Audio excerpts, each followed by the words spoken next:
ఎప్పుడైతే చక్కగా కర్ణుడి అంగరాజ్యానికి రాజ్యాభిషేకాన్ని గావించారు మహర్షి గారు. ఆ తర్వాత కౌరవులు పాండవులు కూడా 105 అన్నదమ్ములు.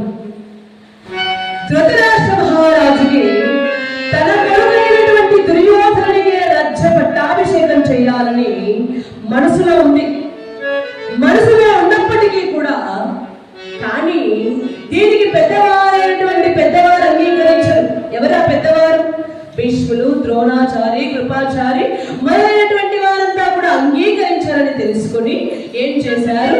నాన్నగారైనటువంటి ఆ యొక్క భీష్ముల వారి దగ్గరికి వెళ్ళి అంటున్నారు, నాన్నగారు మరి ఆ యొక్క ధర్మరాజుని రాజ్య పట్టాభిషేకం చేద్దామని అనుకుంటున్నాను అన్నారు.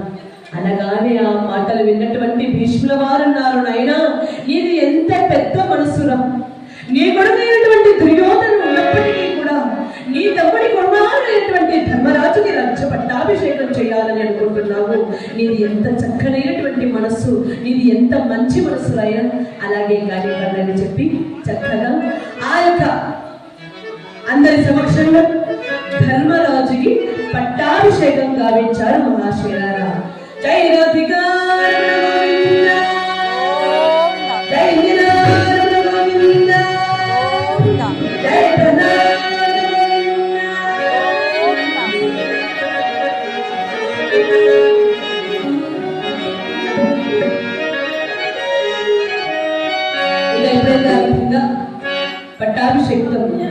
పట్టాభిషేకం గావించారు.